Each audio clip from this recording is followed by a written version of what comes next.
આવવાને હવે ગણતરીના દિવસો બાકી હોય ત્યારે નાગરિકોની સુરક્ષા અને સલામતી વધારવા જિલ્લા પોલીસ દ્વારા વિશેષ આયોજન કરવામાં આવ્યું છે। આ આયોજન અંગે જાગૃતિ ફેલાવવા પોલીસ દ્વારા તિગરા લેવા પાટીદાર સમાજવાડી ખાતે કાર્યક્રમ યોજાયો હતો।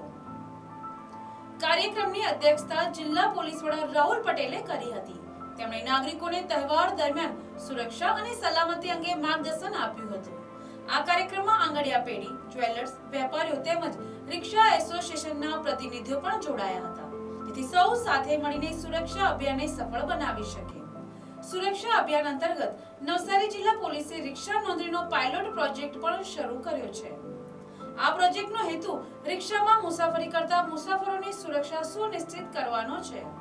પોલીસનું આ પગલું દિવાળી પર્વ દરમિયાન શહેરમાં શાંતિ, સુરક્ષા અને સુવ્યવસ્થા જાળવવા માટે એક મહત્વપૂર્ણ પહેલ તરીકે ગણવામાં આવી રહ્યું છે।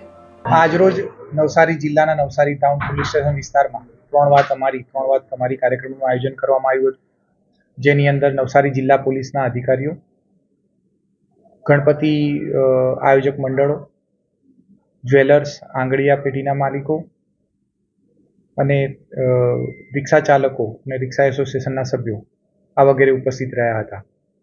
આની અંદર જે આપણો ગણપતિ ઉત્સવ ગયો એ દરમિયાન જે ગણપતિ મંડળો દ્વારા ખૂબ જ સારી રીતે ગણપતિ સ્થાપના, એનું આગમન અને વિસર્જનની કામગીરી કરવામાં આવી અને ગુજરાત સરકાર તરફથી અને વહીવટતંત્ર તરફથી કરેલા તમામ નોટિફિકેશનનું સંપૂર્ણ રીતે પાલન કરવામાં આવ્યું, એમના અભિવાદન કરવામાં આવેલ છે। અને આ ઉપરાંત આવનારા જે દિવાળીનો સમય છે એ જ સમય દરમિયાન કોઈ પણ અણબનાવ ના બને, કોઈ પણ ચોરી અથવા તો ગરફોડ જેવું, જેની અંદર સોસાયટીમાં વેકેશન પર રહેલા બંધ મકાનો, માર્કેટ વિસ્તારો અને જ્યાં પણ નાણાકીય લેવડ દેવડ થતી હોય એવી તમામ જગ્યાઓ ઉપર પોલીસ કેવી રીતે આયોજન કરનાર છે, ત્યાં જનારા લોકોને પોતાના તરફથી કેવી સતર્કતા રાખવાની છે અને જો આવું કંઈ પણ જણાય તો કેવી રીતે પોલીસને જાણ કરવાની છે, આ બાબતોની વાતચીત કરવામાં આવી।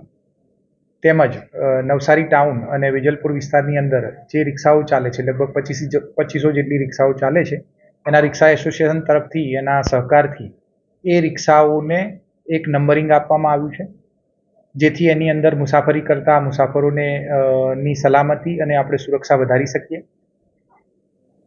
આ પ્રકારના આયોજન સાથે આજરોજ આ કાર્યક્રમનું આયોજન થયેલ હતું।